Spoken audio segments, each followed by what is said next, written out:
ಓಂ ಶ್ರೀ ಗುರು ಬಸವಲಿಂಗಾಯ ನಮಃ. ಶ್ರೀ ಬಸವ ಟಿವಿಯ ಸಮಸ್ತ ಸಹೃದಯ ವೀಕ್ಷಕ ಬಂಧುಗಳಿಗೆ ಶರಣು ಶರಣಾರ್ಥಿ.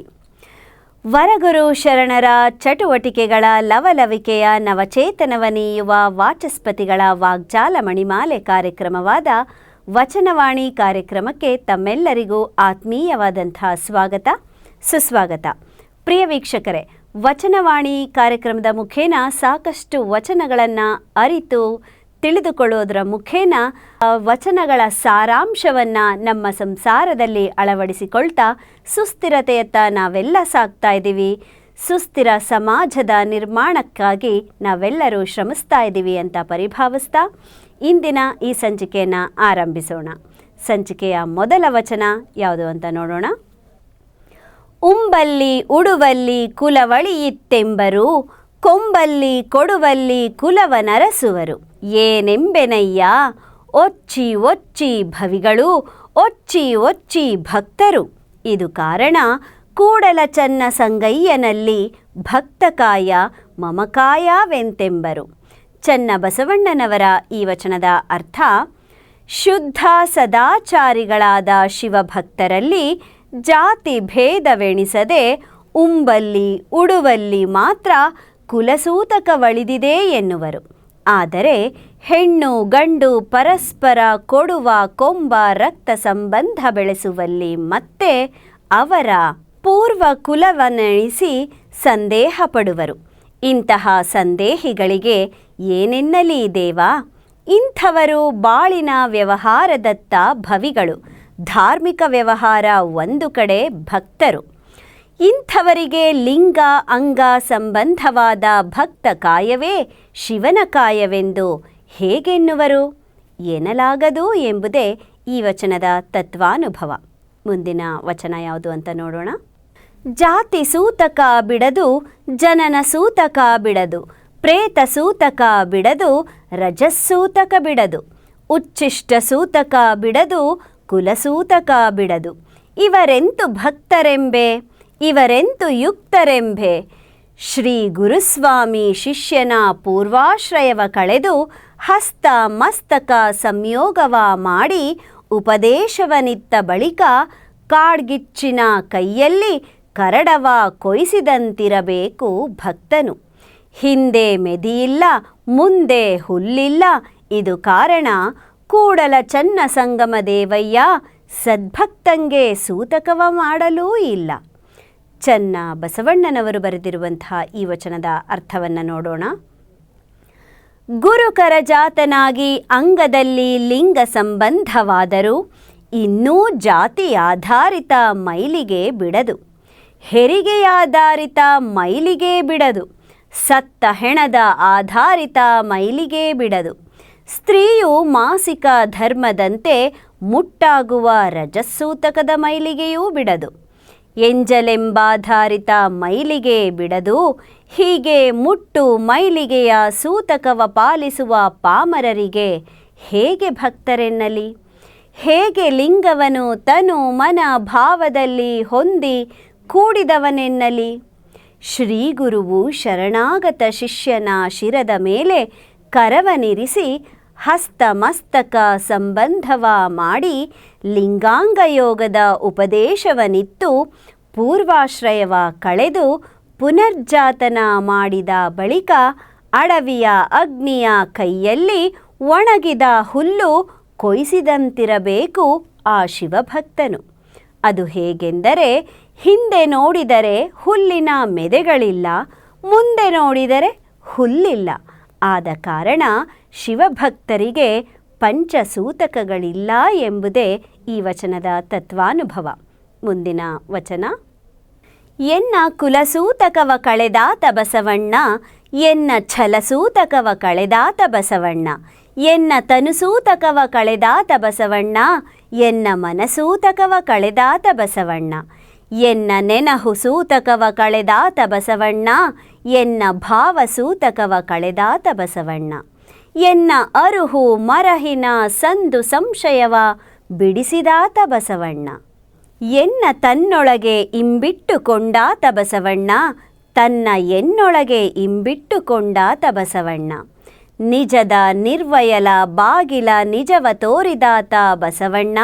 ಬಸವಣ್ಣ ಪ್ರಿಯ ಚನ್ನ ಸಂಗಯ್ಯನ ಹೃದಯ ಕಮಲದಲ್ಲಿ ನಿಜವಾಸಿಯಾಗಿರಿಸಿದ ಎನ್ನ ತಂದೆ ಸಂಗನ ಬಸವಣ್ಣನು. ಅಕ್ಕ ನಾಗಮ್ಮ ತಾಯಿಯವರು ಬರೆದಿರುವಂಥ ಈ ವಚನದ ಅರ್ಥವನ್ನು ನೋಡೋಣ. ಎನ್ನ ಸರ್ವಾಂಗದಲ್ಲಿ ಶಿವತತ್ವವೆಂಬ ಲಿಂಗವ ಸಂಬಂಧಿಸಿ ನಾನು ಹೆಣ್ಣೆಂಬ ಕುಲಸೂತಕ ಕಳೆದಾತ ಬಸವಣ್ಣ. ನಾನು ನಂಬಿದ್ದನ್ನೇ ಸತ್ಯವೆಂಬ ಎನ್ನ ಹಠಮಾರಿತನವೆಂಬ ಛಲಸೂತಕವ ಕಳೆದಾತ ಬಸವಣ್ಣ. ತೋರುವ ತನುವೇ ತಾನೆಂದು ಭ್ರಮಿಸಿ ತನು ಕರಣೇಂದ್ರಿಯಗಳಿಂದ ಮಾಡುವ ಅಲ್ಲದ ಆಚಾರಗೈವ ತನುವಿನ ಸೂತಕವ ಕಳೆದು ಶುದ್ಧ ತನುಗೊಳಿಸಿದಾತ ಬಸವಣ್ಣ. ಮರವೆಯ ಮಬ್ಬು ಮುಸುಕಿ ಕಾಮಾದಿ ಅವಗುಣಗಳಿಗೆ ಆಶ್ರಯವಾದ ಎನ್ನ ಮನದ ಸೂತಕವನ್ನು ಸ್ವಸ್ವರೂಪದರಿವನಿತ್ತು ಕಳೆದಾತ ಬಸವಣ್ಣ. ಚಂಚಲ ಚಿತ್ತದಿಂದ ಭೌತ ಜಗತ್ತಿನ ನಾನಾ ವಿಷಯ ವಸ್ತುಗಳ ನೆನೆದು ವಿಚಲಿತವಾಗುವ ಎನ್ನ ಚಿತ್ತದ ನೆನಹಿನ ಸೂತಕವನ್ನು ಏಕಾಗ್ರಚಿತ್ತವ ಲಿಂಗದಲ್ಲಿ ನಿಲ್ಲಿಸಿ ಕಳೆದಾತ ಬಸವಣ್ಣ. ತನ್ನ ಮೂಲ ಶಿವಭಾವವ ಮರೆತು ಜಾತಿ ವರ್ಣ ಆಶ್ರಮ ಕುಲಗೋತ್ರ ನಾಮಗಳೆಂಬ ಷಡ್ಭ್ರಮೆಗಳಿಂದ ಭ್ರಾಂತವಾದ ಎನ್ನ ಭಾವದ ಸೂತಕವನ್ನು ನೀನೇ ಸಾಕ್ಷಾತ್ ಶಿವನೆಂಬ ಶಿವಭಾವವ ಎನ್ನಲ್ಲಿ ನೆಲೆಗೊಳಿಸಿ ಕಳೆದಾತ ಬಸವಣ್ಣ. ಲಿಂಗಾಂಗ ಸಂಬಂಧದಲ್ಲಿ ನಿಶ್ಚಿತ ನೆಲೆಯಿಲ್ಲದೆ ಹೊಯ್ದಾಡುತ್ತಿದ್ದ ಎನ್ನ ಅರುಹು ಮರಹಿನ ಭಿನ್ನ ಭಾವದ ಸಂದು ಸಂಶಯವ ನಿಜಾನುಭವವ ನೆಲೆಗೊಳಿಸಿ ಕಳೆದಾತ ಬಸವಣ್ಣ. ಈ ತೆರನಾಗಿ ಎನ್ನ ಸರ್ವಾಂಗದ ಸೂತಕವೆಂಬ ಮೈಲಿಗೆಯ ಕಳೆದು ಎನ್ನನ್ನು ತನ್ನೊಳಗೆ ಭಿನ್ನವಿಲ್ಲದೆ ಬೆರೆಸಿಕೊಂಡಾತ ಬಸವಣ್ಣ. ಅದರಂತೆ ತನ್ನನ್ನು ಎನ್ನೊಳಗೆ ಭಿನ್ನವಿಲ್ಲದೆ ಬೆರೆಸಿಕೊಂಡಾತ ಬಸವಣ್ಣ. ಷಟ್ಸ್ಥಲ ಭಕ್ತಿ ಪಥದಿಂದ ಐಕ್ಯಸ್ಥಲದಲ್ಲಿ ಸಮರಸಗೊಳಿಸಿ ಮುಂದೆ ಸಹಸ್ರಾರ ಚಕ್ರದ ನಿರವಯಲ ಸ್ಥಳದ ನಿಜವಾದ ಬಾಗಿಲವ ತೋರಿದಾತ ಬಸವಣ್ಣ. ಎನ್ನನು ಮಹಾಘನಲಿಂಗದ ಹೃದಯ ಕಮಲದಲ್ಲಿ ಸದಾ ಅಭಿನ್ನವಾಗಿ ಸಮರಸಗೊಳಿಸಿ ಇರಿಸಿದ ಎನ್ನ ಹೆತ್ತ ತಂದೆ ಮಹಾಗುರು ಬಸವಣ್ಣನೂ ಎಂಬುದೇ ಈ ವಚನದ ತತ್ವಾನುಭವವಾಗಿದೆ. ಮುಂದಿನ ವಚನ ನೋಡೋಣ. ಅಷ್ಟಮಿ ನವಮಿ ಎಂಬ ಕಲ್ಪಿತವೇಕೋ ಶರಣಂಗೆ ತಪ್ಪಿತ್ತು ಗಣಪದವಿ ಲಿಂಗಕ್ಕೆ ದೂರ ಜಂಗಮಕ್ಕೆ ದೂರ ಒಬ್ಬರಿಗಳಾಗಿ ಒಬ್ಬರನ್ನೋಲೈಸುವ ನಿರ್ಬುದ್ಧಿ ಮಾನವರನೇನೆಂಬೆ ಕೂಡಲ ಸಂಗಮ ದೇವ. ಬಸವಣ್ಣನವರ ಈ ವಚನದ ಅರ್ಥವನ್ನು ನೋಡೋಣ. ಪಕ್ಷಕ್ಕೊಮ್ಮೆ ಬರುವ ಮಾನವ ಕಲ್ಪಿತವಾದ ಅಷ್ಟಮಿ ನವಮಿ ಎಂಬ ತಿಥಿಗಳು ಶ್ರೇಷ್ಠವೆಂಬ ಕಲ್ಪನೆ ಏಕೆ ಬೇಕು? ಅರಿವನರಿದ ಶರಣನಿಗೆ ಶರಣನೆನಿಸಿಕೊಂಡು ಮತ್ತೆ ತಿಥಿ ವಾರಗಳು ಶ್ರೇಷ್ಠವೆಂದು ಕನಿಷ್ಠವೆಂದು ಕಲ್ಪಿಸಿದರೆ ಬಸವಾದಿ ಪ್ರಮಥರ ಪರಂಪರೆಯ ಶರಣಗಣ ಪದವಿಗೆ ಆತನಿಗೆ ತಪ್ಪುವುದು. ಆದ್ದರಿಂದ ಆತ ಅಂಗಕ್ಕೆ ಸಂಬಂಧಿಸಿದ ಲಿಂಗಕ್ಕೂ ದೂರ, ಆ ಲಿಂಗದ ನಿಜಚೇತನವೆನಿಸುವ ಜಂಗಮಕ್ಕೂ ದೂರ. ಲೋಕದಲ್ಲಿ ಒಬ್ಬರಲ್ಲಿ ಉಳಿದು ಮತ್ತೊಬ್ಬರಲ್ಲಿ ಸೇವೆ ಮಾಡುವ ಬುದ್ಧಿಹೀನ ಮಾನವನಂತೆ ವಿಶ್ವಚೇತನವಾಗಿ ಅಂತರಂಗದಲ್ಲಿ ಅಡಗಿರುವ ಲಿಂಗದೇವನ ಭೃತ್ಯರಾಗಿ ಮತ್ತೆ ಗೊಡ್ಡು ಸಂಪ್ರದಾಯದ ತಿಥಿ ವಾರ ನಂಬುವ ಬುದ್ಧಿಹೀನ ಮಾನವರಿಗೆ ಏನೆನ್ನಲೀ ದೇವ ಎಂಬುದೇ ಈ ವಚನದ ತತ್ವಾನುಭವವಾಗಿದೆ. ಮುಂದಿನ ವಚನ ಯಾವುದು ಅಂತ ನೋಡೋಣ. ವಾರವೆಂದರಿಯೇ ದಿನವೆಂದರಿಯೇ ಏನಂದರಿಯೇನಯ್ಯ, ಇರುಳೆಂದರಿಯೇ ಹಗಲೆಂದರಿಯೇ ಏನೆಂದರಿಯೇನಯ್ಯ, ನಿಮ್ಮುವ ಪೂಜಿಸಿ ಎನ್ನುವ ಮರೆದೆ ಕೂಡಲ ಸಂಗಮದೇವ. ಬಸವಣ್ಣನವರ ಈ ವಚನದ ಅರ್ಥವನ್ನು ನೋಡೋಣ. ಓ ಶಿವನೇ, ಶಿವಭಕ್ತಿಯ ಮಾಡಿ ನಿಮ್ಮನೊಲಿಸಲು ಈ ವಾರ ಶ್ರೇಷ್ಠವೆಂದು ತಿಳಿಯಲಾರೆನು, ಆ ದಿನ ಶ್ರೇಷ್ಠವೆಂದೂ ತಿಳಿಯಲಾರೆನು. ತಿಥಿ, ಶಿವರಾತ್ರಿ, ನಕ್ಷತ್ರ ಯಾವುದೂ ಶ್ರೇಷ್ಠವೆಂದು ನಾನು ತಿಳಿಯಲಾರೆನು. ಅಷ್ಟೇ ಅಲ್ಲ, ಇರುಳು ಯೋಗ್ಯ, ಹಗಲು ಯೋಗ್ಯವೆಂದೂ ತಿಳಿಯಲಾರೆನು. ಇಂತಿ ದಿನ, ವಾರ, ತಿಥಿಗಳ ಭೇದವೆನ್ನದೆ ಸದಾಕಾಲ ಶುದ್ಧ ಭಕ್ತಿಯಿಂದ ಅಂಗೈಯಲ್ಲಿ ಕಂಗೊಳಿಸುವ ನಿಮ್ಮನ್ನು ನಿತ್ಯ ಪೂಜಿಸಿ ನಿಮ್ಮಲ್ಲಿ ಸಮರಸವಾಗಿ ಎನ್ನನೇ ನಾ ಮರೆತೆ ಎಂಬುದೇ ಈ ವಚನದ ತತ್ವಾನುಭವವಾಗಿದೆ. ಮುಂದಿನ ವಚನ. ಸೋಮವಾರ ಮಂಗಳವಾರವೆಂದು ಮಾಡುವ ಭಕ್ತನ ಲಿಂಗ ಭಕ್ತಂಗೆಂತೂ ಸರಿಯೆಂಬೆನಯ್ಯ. ದಿನಶ್ರೇಷ್ಠವೋ ಲಿಂಗಶ್ರೇಷ್ಠವೋ? ದಿನಶ್ರೇಷ್ಠವೆಂದು ಮಾಡುವ ದುರಾಚಾರಿಯ ಮುಖವ ನೋಡಲಾಗದು. ಆ ದಿನವೇ ಘನವೆಂದು, ಆ ದಿನವೇ ದೈವವೆಂದು ಮಾಡುವವನಾಗಿ ಆತ ದಿನದ ಭಕ್ತನು. ಲಿಂಗ ಭಕ್ತನು ಲಿಂಗವೇ ಘನವೆಂದು, ಲಿಂಗವೇ ದೈವವೆಂದು ಮಾಡುವನಾಗಿ ಆತ ಲಿಂಗ ಭಕ್ತನು. ಅಂಥ ದಿನದ ಭಕ್ತಂಗೆಯೂ ಲಿಂಗ ಭಕ್ತಂಗೆಯೂ ಸಮವೆಂದೊಡೆ ಪಂಚಮಹಾಪಾತಕ ತಪ್ಪದು. ಅದೆಂತೆಂದೊಡೆ ಸೋಮೆ ಭೌಮೆ ವ್ಯತೀಪಾತೆ ಸಂಕ್ರಾಂತಿ ಶಿವರಾತ್ರಿಯೋ ಏಕ ಭುಕ್ತೋಪವಾಸೇನ ನರಕೆ ಕಾಲಮಕ್ಷಯಮಃ ಎಂದುದಾಗಿ. ಇದು ಕಾರಣ ದಿನ ವಾರಂಗಳು ಶ್ರೇಷ್ಠವೆಂದು ಏಕ ಭುಕ್ತೋಪವಾಸಂಗಳ ಮಾಡುವ ಭಕ್ತಂಗೆ ಕುಂಭೀಪಾಕ ನಾಯಕ ನರಕ ತಪ್ಪದು ಕೂಡಲ ಸಂಗಮದೇವ. ಬಸವಣ್ಣನವರ ಈ ವಚನದ ಅರ್ಥವನ್ನು ನೋಡೋಣ. ಸೋಮವಾರ ಮಂಗಳವಾರ ಮುಂತಾದ ವಾರಗಳು ಶ್ರೇಷ್ಠವೆಂದು ಭಾವಿಸಿ ವ್ರತೋಪವಾಸದಿಂದ ಭಕ್ತಿಯ ಮಾಡುವ ಭಾವುಕ ಭಕ್ತನು ಅರುಹಿನ ಕುರುಹೆನಿಸುವ ಇಷ್ಟಪ್ರಾಣ ಭಾವಲಿಂಗ ಪೂಜೆಗೈವ ಲಿಂಗ ಭಕ್ತನಿಗೆ ಹೇಗೆ ಸರಿಸಮವೆನ್ನುವೆನು? ವಿವೇಕದಿಂದ ವಿವೇಚಿಸಿ ನೋಡಿದಾಗ ದಿನ ಶ್ರೇಷ್ಠವಾಗಿರುವುದೋ ಅಥವಾ ಲಿಂಗದೇವ ಶ್ರೇಷ್ಠವಾಗಿರುವನೋ? ವಿವೇಕಹೀನವಾಗಿ ಇಂತಹ ದಿನವೇ ಶ್ರೇಷ್ಠವೆಂದು ಭಕ್ತಿಯ ಮಾಡುವ ದುರಾಚಾರಿಯ ಮುಖವನ್ನು ನೋಡಲಾಗದು.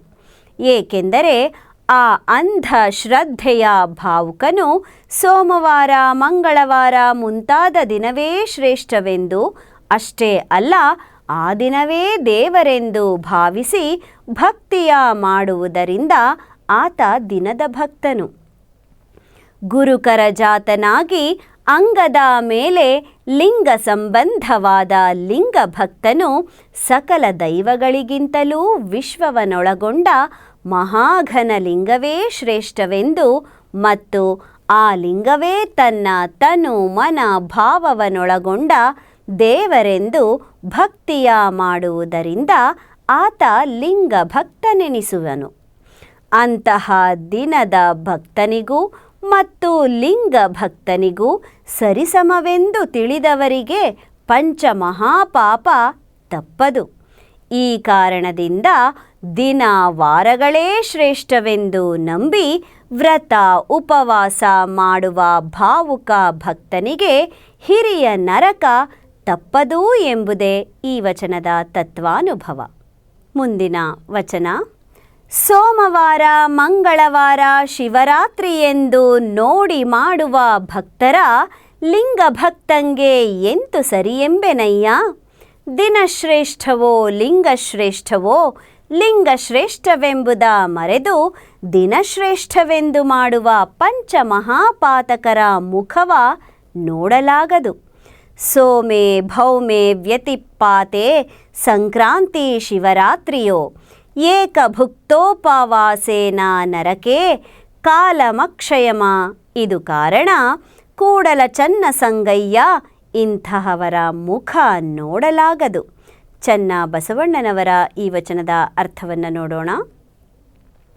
ಸೋಮವಾರ ಮಂಗಳವಾರ ಶಿವರಾತ್ರಿ ಎಂಬ ದಿನಗಳು ಶ್ರೇಷ್ಠವೆಂದು ಭಾವಿಸಿ ಆ ದಿನವೇ ನೋಡಿ ವ್ರತ ಉಪವಾಸದಿಂದ ಭಕ್ತಿಯ ಮಾಡುವ ಅಂಧ ಶ್ರದ್ಧೆಯ ಮೂಢ ಭಕ್ತನು ವಿಶ್ವವನೊಳಗೊಂಡ ಪರವಸ್ತುವನ್ನು ತನ್ನ ಭಾವಮನಕರದಲ್ಲಿ ಅಳವಡಿಸಿಕೊಂಡು ಅರ್ಚಿಸುವ ಲಿಂಗ ಭಕ್ತನಿಗೆ ಹೇಗೆ ಸರಿಸಮವೆನ್ನಲಿ?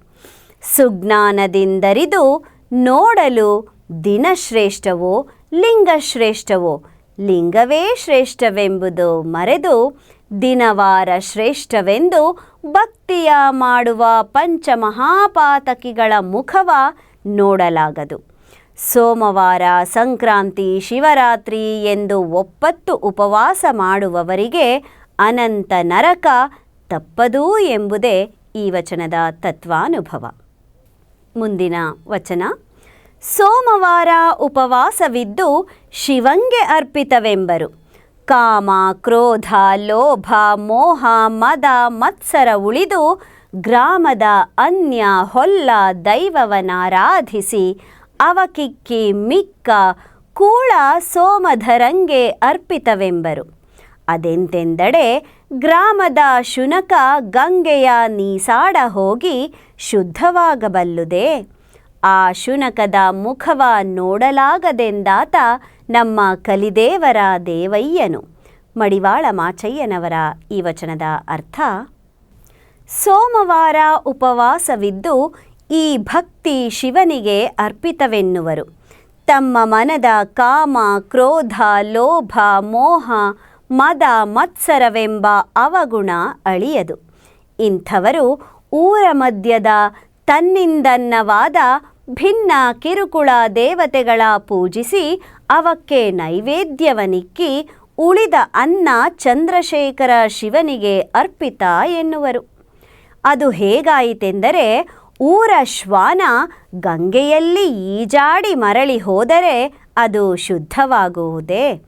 ಅಂತಹ ಶ್ವಾನದ ಮುಖವ ನೋಡಲಾಗದು ಎಂಬುದೇ ಈ ವಚನದ ತತ್ವಾನುಭವ. ಮುಂದಿನ ವಚನ: 24 ತಿಥಿಯಿಂದ ವೆಗ್ಗಳ, ಗ್ರಹಣ ಸಂಕ್ರಾಂತಿಯಿಂದ ವೆಗ್ಗಳ, ಏಕಾದಶಿ ವ್ಯತಿಪಾತದಿಂದ ವೆಗ್ಗಳ, ಸೂಕ್ಷ್ಮ ಶಿವ ಪಥವನರಿದಂಗೆ ಹೋಮ ನೇಮ ಜಪತಪದಿಂದ ವೆಗ್ಗಳ, ಕೂಡಲ ಸಂಗಮ ದೇವ ನಿಮ್ಮ ಮಾಡದೇ ನೆನೆವಂಗೆ. ಬಸವಣ್ಣನವರು ಬರೆದಿರುವಂತಹ ಈ ವಚನದ ಅರ್ಥವನ್ನು ನೋಡೋಣ. ಮನಮುಟ್ಟಿ ಲಿಂಗವ ಧ್ಯಾನಿಸುವ ಭಕ್ತಿ ಸಂಪ್ರದಾಯದಲ್ಲಿ ಬರುವ ಪ್ರತಿಪದಾದಿ 24 ತಿಥಿಗಿಂತಲೂ ಶ್ರೇಷ್ಠವಾಗಿದೆ. ಭಾವುಕರು ಶ್ರೇಷ್ಠ ದಿನವೆಂದು ಭಾವಿಸುವ ಸೂರ್ಯ ಚಂದ್ರ ಗ್ರಹಣದ ದಿನ, ಮಕರ ಸಂಕ್ರಾಂತಿಯ ದಿನಗಳಿಂದಲೂ ಲಿಂಗ ನೆನವಿನ ದಿನವೇ ಶ್ರೇಷ್ಠವಾಗಿದೆ. ತಿಥಿಗಳಲ್ಲಿ 11ನೆಯ ದಿನವಾದ ಏಕಾದಶಿ ಮತ್ತು ಉಪಾಸನೆಗೆ ಮೀಸಲಾದ ದಿನಗಳಿಗಿಂತಲೂ ಲಿಂಗವ ಧ್ಯಾನಿಸುವುದೇ ಶ್ರೇಷ್ಠವಾಗಿದೆ. ತನ್ನ ತಾನರ್ಚಿಸಿಕೊಂಬ ಸೂಕ್ಷ್ಮ ಶಿವಭಕ್ತಿ ಪಥವನರಿವವನಿಗೆ ಹೋಮ ನೇಮ ಜಪತಪ ಮುಂತಾದವುಗಳಿಗಿಂತಲೂ ಮನಮುಟ್ಟಿ ಅಭಿನ್ನ ಭಕ್ತಿಯಿಂದ ಶಿವಶಿವ ನಿಮ್ಮ ನಿತ್ಯ ನಿತ್ಯ ನೆನೆವೆ ಲಿಂಗ ಧ್ಯಾನವೇ ಶಿವಭಕ್ತನಿಗೆ ಸರ್ವಶ್ರೇಷ್ಠ ಎಂಬುದು ಈ ವಚನದ ತತ್ವಾನುಭವವಾಗಿದೆ. ಮುಂದಿನ ವಚನ: ಅಶ್ವಮೇಧ ಯಾಗವಂತಿರಲಿ, ಅಜಪೆಯುಪದೇಶ ಸಮಾಧಿಯಂತಿರಲಿ, ಹೋ ಹೋಮ ನೇಮ ಗಾಯತ್ರಿ ಜಪವಂತಿರಲಿ, ಹೋ ಜನ ಮೋಹನ ಮಂತ್ರವಂತಿರಲಿ, ಹೋ ಕೂಡಲ ಸಂಗನ ಶರಣರ ನುಡಿಗಡಣ ಎಲ್ಲಕ್ಕೂ ಅಧಿಕ ನೋಡ. ಬಸವಣ್ಣನವರ ಈ ವಚನದ ಅರ್ಥ: ಯಾಗಗಳಲ್ಲಿ ಅಧಿಕವೆನಿಸುವ ಅಶ್ವಮೇಧ ಯಾಗವು ಅಲ್ಲಿರಲಿ, ಅಜಪ ಗಾಯತ್ರಿ ಮಂತ್ರೋಪದೇಶ ಹಾಗೂ ಯೋಗ ಸಮಾಧಿಯೂ ಅಲ್ಲಿರಲಿ ಕಾಣಿರೋ. ವೈದಿಕರು ಮಾಡುವ ಹೋಮ ನೇಮ ಗಾಯತ್ರಿ ಜಪ ಮುಂತಾದ ಮೂಢಾಚಾರಗಳೂ ಅಲ್ಲಿರಲಿ ಕಾಣಿರೋ. ಜನರನ್ನು ಮೋಹಿಸಿ ವಶ್ಯವ ಮಾಡುವ ಮಂತ್ರವೂ ಅಲ್ಲಿರಲಿ ಕಾಣಿರೋ. ಅಂಗದಲ್ಲಿ ಅರಿವು ಆಚಾರ ಅನುಭಾವವನಳವಡಿಸಿಕೊಂಡ ಮಹಾಶರಣರ ಜ್ಯೋತಿರ್ಲಿಂಗದ ನುಡಿಯು ಎಲ್ಲಕ್ಕಿಂತಲೂ ಅತ್ಯಧಿಕ ಎಂಬುದೇ ಈ ವಚನದ ತತ್ವಾನುಭವವಾಗಿದೆ. ನಮ್ಮ ಮುಂದಿನ ವಚನ: ಹುಸಿ ಕಳವು ಪರದಾರ ಹಿಂಸೆ ಅಧಿಕಾಸೆಗಳ ಕೂಡಿಸಿಕೊಂಡು ಇದ್ದು ಅನ್ಯ ಅನಾಚಾರದಲ್ಲಿ ವರ್ತಿಸುವವರು.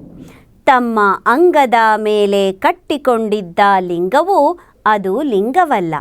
ಅವರು ಮಾಡುವ ದೇವಪೂಜೆ ನಿತ್ಯ ದಂಡಕ್ಕೆ ಪ್ರಾಯಶ್ಚಿತ್ತವೆಂದು ಶಿವನ ವಾಕ್ಯ ಮೊದಲಾದ ಸಕಲ ಪುರಾತರ ವಚನಗಳು ಮುಂದೆ ಸಾರಿ ಹೇಳಿಹವು. ಅದು ಕಾರಣ ಇನ್ನು ಪ್ರಾಣಲಿಂಗದ ಸಂಬಂಧವಾಗಿದ್ದ ಸದ್ಭಕ್ತನು ಅನ್ಯಾಯ ಅನಾಚಾರದಲ್ಲಿ ವರ್ತಿಸುವವರ ಬಿಟ್ಟಿಹನು. ಅದಕ್ಕೆ ಬಸವರಾಜ ದೇವರ ವಚನ ಸತ್ಯ ಸದಾಚಾರ ಸದ್ವರ್ತನೆಯಿಲ್ಲದವರನ್ನೊಲ್ಲ ನಿಲ್ಲನವರಲ್ಲಿ ಅವರವರು ಮಾಡುವ ದೇವ ಪೂಜೆ ನಿತ್ಯ ದಂಡಕ್ಕೆ ಪ್ರಾಯಶ್ಚಿತ್ತವಾಗಿ ಕೂಡಲ ಚನ್ನ ಸಂಗಮ ದೇವ ಬಲ್ಲನಾಗಿ ಒಲ್ಲನು ಭಕ್ತ ಭೂಮಿ ಭಾರಕರ. ಚನ್ನ ಬಸವಣ್ಣನವರ ಈ ವಚನದ ಅರ್ಥವನ್ನು ನೋಡೋಣ. ಸುಳ್ಳು, ಕಳವು, ಪರಸ್ತ್ರೀ ಸಂಗ, ಜೀವಹಿಂಸೆ, ಅತಿಯಾಸೆಗಳಿಂದ ಕೂಡಿಕೊಂಡಿದ್ದು ಪರರ ದಮನ, ಮದ್ಯಪಾನ, ಮಾಂಸಭಕ್ಷಣ ಮುಂತಾದ ಅನ್ಯ ಅನೇಕ ಅನಾಚಾರದಲ್ಲಿ ವರ್ತಿಸುವವರು ತಾವು ತಮ್ಮ ಅಂಗದ ಮೇಲೆ ಕಟ್ಟಿಕೊಂಡಿದ್ದ ಲಿಂಗವು ಅದು ಲಿಂಗವಲ್ಲ. ಅವರು ನಿತ್ಯ ಮಾಡುವ ಲಿಂಗದೇವನ ಪೂಜೆಯೂ ಪೂಜೆಯಲ್ಲ. ಅದು ಮಾಡಿದ ಪಾಪಕ್ಕೆ ತಕ್ಕ ದಂಡ ತೆತ್ತುವ ದೇಹ ದಂಡನೆ ಎಂದು ಅನುಭಾವಿಗಳ ಅಂಗದಲ್ಲಿ ಅನವರತವೂ ನೆಲೆಸಿರುವ ಶಿವನ ವಾಕ್ಯವು ಸಕಲ ಶರಣರ ವಚನಗಳು ಲೋಕದ ಕಣ್ಣ ಮುಂದೆ ಸಾರಿ ಸಾರಿ ಹೇಳಿವೆ. ಆದ್ದರಿಂದ ಇದನರಿದು ಲಿಂಗವೇ ಪ್ರಾಣವಾಗಿರುವ ಪ್ರಾಣಲಿಂಗ ಸಂಬಂಧಿಯಾಗಿರುವಾಗ ಸದಾಚಾರಿ ಸದ್ಭಕ್ತನು ಹುಸಿ, ಕಳವು, ಪರಸ್ತ್ರೀ ಸಂಗ, ಜೀವಹಿಂಸೆ, ದುರಾಸೆ ಮುಂತಾದ ಅನ್ಯಾಯ ಅನಾಚಾರದಲ್ಲಿ ಹೇಸದೆ ವರ್ತಿಸುವ ದುರಾಚಾರಿಗಳ ಸಂಗವ ಬಿಟ್ಟಿರುವನು. ಅದಕ್ಕೆಂದೇ ಮಹಾಗುರು ಬಸವರಾಜ ದೇವರ ವಚನವು ಹೀಗೆ ಬೋಧಿಸಿದೆ. ಸತ್ಯ ನುಡಿ ನುಡಿಯತ್ತ ಸದಾಚಾರ ಮಾರ್ಗದಲ್ಲಿ ನಡೆಯುತ್ತಾ ಸದಾ ಸದ್ವರ್ತನೆಯಲ್ಲಿಲ್ಲದವರನು ಮಹಾಲಿಂಗ ದೇವನು ಒಲ್ಲನು ಎಂದೂ ಅವರಲ್ಲಿ ನಿಲ್ಲನು. ಅವರು ಮಾಡುವ ಲಿಂಗ ಪೂಜೆ ನಿತ್ಯವೂ ಮಾಡಿದ ತಪ್ಪಿಗಾಗಿ ದಂಡ ತೆತ್ತುವ ದೇಹದಂಡನೆ ಎನಿಸುವುದು. ಇಂಥ ಆಚಾರವಿಲ್ಲದ ಭೂಭಾರಕರ ಅನೀತಿಯನು ಶಿವ ಬಲ್ಲವನಾಗಿದ್ದು ಅವರನ್ನು ಪರಶಿವನು ಸ್ವೀಕರಿಸಲೊಲ್ಲ ಎಂಬುದೇ ಈ ವಚನದ ತತ್ವಾನುಭವ. ಮುಂದಿನ ವಚನ. ಅಂಗದಾಶ್ರಯವಳಿದು ಲಿಂಗದಾಶ್ರಯವಾದ ಬಳಿಕ ಅಂಗಕ್ಕೆ ಲಿಂಗಾಚಾರವಲ್ಲದೆ ಅಂಗಕ್ರಿಯೆಂಬುದನಂಗವೀಸರು ನೋಡ. ಲಿಂಗದಲ್ಲಿ ನಿಷ್ಠೆವಂತರಾದ ಬಳಿಕ ಅನ್ಯನಾಮವಿಡಿದು ಬಳಲುವ ಭ್ರಾಂತಿಯಿನ್ನೆಲ್ಲಿಯದು. ಇದು ಕಾರಣ ಕೂಡಲ ಚನ್ನ ಸಂಗನ ಶರಣರು ಅನ್ಯವನಾಚರಿಸುವವರಲ್ಲ. ಚನ್ನ ಬಸವಣ್ಣನವರ ಈ ವಚನದ ಅರ್ಥ: ಜ್ಞಾನ ಶಕ್ತಿಯುತನಾದ ಮಹೇಶ್ವರನ ಅಂಗದ ಪೂರ್ವ ಪ್ರಕೃತಿ ಗುಣದಾಶ್ರಯವಳಿದು ಸರ್ವಾಂಗದಲ್ಲಿ ಮಹಾಘನ ಲಿಂಗದಾಶ್ರಯವಾದ ಬಳಿಕ ಆ ಅಂಗದಲ್ಲಿ ಲಿಂಗಾಚಾರ ಅಳವಡುವುದಲ್ಲದೆ ಪೂರ್ವಗುಣವಾದ ಅಂಗಕ್ರಿಯೆಯೆಂಬುದರಲ್ಲಿ ಮಹೇಶ್ವರರು ಬೆರಸರು.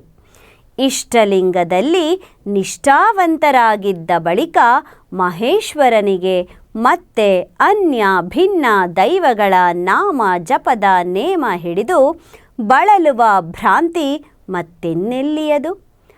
ಅವರ ಸರ್ವಾಂಗವೂ ಲಿಂಗಾಂಗವಾದ ಕಾರಣ ಲಿಂಗಾಚಾರವನ್ನಲ್ಲದೆ ಅನ್ಯ ಭಿನ್ನಾಚಾರವನ್ನಾಚರಿಸುವವರಲ್ಲ ಎಂಬುದೇ ಈ ವಚನದ ತತ್ವಾನುಭವ. ಮುಂದಿನ ವಚನ. ಕಾಯದೊಳಗೆ ಕಾಯವಾಗಿರ್ದೆಯಲ್ಲ ಹಂಸ, ಸಂಸಾರ ಮಾಯಾಪಾಶವ ಬಿಡಲೊಲ್ಲದೆ. ಡಿಂಭವನೆಚ್ಚಿ ಕೆಟ್ಟೆಯಲ್ಲ ಹಂಸ, ಜೀವ ಶೂನ್ಯವಾಗಿ. ಕೂಡಲ ಚನ್ನ ಸಂಗನ ಶರಣರು ಲಿಂಗವಾಗಿ ಹೋದುದನರಿಯಾ ಹಂಸ. ಚನ್ನ ಬಸವಣ್ಣನವರ ಈ ವಚನದ ಅರ್ಥ: ಎಲೆ ಜೀವಹಂಸವೇ, ಶಿವಾಂಶಿಕನಾದ ನೀನು ಪಂಚಭೂತ ತತ್ವಗಳಿಂದಾದ ಈ ಕಾಯದೊಳಗಿದ್ದು ಕಾಯವೇ ನಾನೆಂದು ಭ್ರಮಿಸಿ ಕಾಯವನಚ್ಚಿಕೊಂಡಿದ್ದೆಯಲ್ಲ. ಮಹಾಶರಣರು ಈ ಕಾಯವೆಂಬ ಚೋಹವು ನೀನಲ್ಲವೆಂದು ಅರುಹಿದರೂ ಮತ್ತೆ ಮರವೆಯಿಂದ ಸಂಸಾರ ಮಾಯಾಪಾಶದ ಮೋಹವ ಬಿಡಲೊಲ್ಲೆಯಲ್ಲ.